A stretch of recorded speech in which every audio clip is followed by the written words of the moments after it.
Hello everyone, class 7th Heritage Math exercise 8.2 question number 5th of D. Find the third proportional to. आपको third proportional find out करना है. It means first and second proportional दिए गए हैं, third proportional find out करना है. जब भी थ्री टर्म्स आपको दिए गए होते हैं तो उनको हम बोलते हैं कॉन्टिन्यूड प्रोपोर्शन. क्या बोलते हैं? Continued proportion. यदि कॉन्टिन्यूड प्रोपोर्शन आपको समझ में आता है तो आप जो सेकंड टर्म होता है उसको हम सेकंड और थर्ड यानी मीन टर्म मान लेते हैं. क्या मान लेते हैं? Mean term. मीन टर्म में कौन कौन सा आता है? सेकंड एंड थर्ड दोनों आता है. तो बीच वाला जो सेकंड टर्म होगा उसको हम क्या मान लेंगे? थर्ड टर्म मान लेंगे. और जो एक्स हम मानेंगे वो क्या आ जाएगा? लास्ट टर्म आ जाएगा. तो हो जाएगा मीन टर्म में let the third proportional 232 and 16 be x. मान लेते हैं इन दोनों नंबरों का प्रोपोर्शनल थर्ड प्रोपोर्शनल क्या है? एक्स है. तो इसको लिखेंगे 32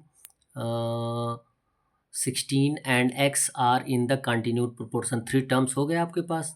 एक तो हमने माना और दो ऑलरेडी हैं, तो 1 2 3 जो है वो कंटिन्यूड प्रोपोर्शन हो गए. कंटिन्यूड प्रोपोर्शन में हमने आपको बताया कि सेकंड टर्म जो होता है उसको दोनों में काउंट करते हैं, सेकंड और थर्ड दोनों में काउंट करते हैं. 3:32:16 तो हो जाएगा 32/16. फिर इसी को सेम कंडीशन में काउंट करना है 16:x यानी 16/x. अब क्रॉस मल्टीप्लाई कर दीजिए तो 32 इंटू एक्स इक्वल हो जाएगा 16 इंटू 16. अब 32 को ट्रांसफ़र करेंगे एक्स का वैल्यू फाइंड आउट करने के लिए तो आ जाएगा 16 इंटू 16/32. 16 1 जा 16, 16 2 जा 32 और फिर उसके बाद दिया गया 2 1 जा 2 और 8 2 जा 16 यानी एक्स का वैल्यू कितना आ जाएगा? 8 आ जाएगा. बी दिया गया 0.7 4.2. इट मीन्स यहाँ पे फर्स्ट एंड सेकंड टर्म दिया गया, थर्ड टर्म आपको फाइंड आउट करना है तो थर्ड टर्म क्या मान लेंगे? एक्स मान लेंगे. और जब भी थर्ड टर्म मान लेंगे, जब हमारे पास थ्री टर्म्स आ जाएंगे तो वो क्या कहलाएगा? कॉन्टिन्यूड प्रोपोर्शन कहलाएगा. क्या कहलाएगा? Continued proportion. और कॉन्टिन्यूड प्रोपोर्शन में जो सेकंड टर्म आता है उसको हम सेकंड और थर्ड दोनों मान लेते हैं. तो इट मीन्स जो हमने एक्स माना है वो कौन सा टर्म हो जाएगा? फोर्थ टर्म हो जाएगा यानी लास्ट टर्म हो जाएगा. तो इसमें हमने क्या लिखा है? 0.7 रेशियो 4.2. इट मीन्स आ जाएगा 0.7/4.2. अब इसी को थर्ड में भी काउंट करना है तो 4.2 इंटू एक्स आ जाएगा. तो लिखेंगे 4.2/x. क्रॉस मल्टीप्लाई करिए तो x इंटू 0.7 इक्वल हो जाएगा 4.2 इंटू 4.2. अब 0.7 को ट्रांसफ़र कर देंगे तो x इक्वल हो जाएगा 4.2 इंटू 4.2 बाई हो जाएगा 0.7. 7 से आप रिड्यूस कर दीजिए.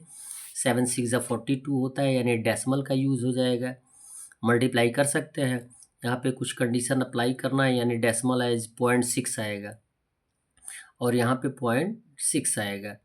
मल्टीप्लाई करेंगे तो 42 में 6 से मल्टीप्लाई कर देंगे तो आंसर आ जाएगा 252. यहाँ पर डबल डिजिट में डेसिमल का यूज़ करना है. इट मीन्स आ जाएगा 2.52 आंसर. क्लियर है? और क्वेश्चन नंबर सी दिया गया है 240 पैसे 480 पैसे. आपको दो टर्म्स दे दिए गए हैं, थर्ड टर्म आपको फाइंड आउट करना है तो क्या हो जाएगा? एक्स अगर मान लेते हैं कि थर्ड प्रोपोर्शनल एक्स है तो हमारे पास जब थ्री टर्म्स आ जाएंगे तो वो क्या कहलाएगा? कॉन्टिन्यूड प्रोपोर्शन कहलाएगा. और कॉन्टिन्यूड प्रोपोर्शन में जो सेकंड टर्म होता है उसी को हम थर्ड टर्म मान लेते हैं.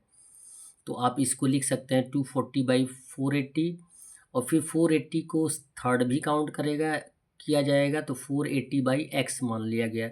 x से 240 में मल्टीप्लाई करेंगे, x इंटू 240 इक्वल हो जाएगा 480 इंटू 480. तो 240 को ट्रांसफ़र करेंगे एज ए डिवीज़न. इसको हम रेड्यूस कर सकते हैं. 240 1 जा 240 और 240 2 जा 480 और 480 में 2 से मल्टीप्लाई कर देंगे तो आंसर आ जाएगा एक्स का वैल्यू 960 पैसे. That's all. वीडियो को लाइक करें, चैनल को सब्सक्राइब करें. धन्यवाद.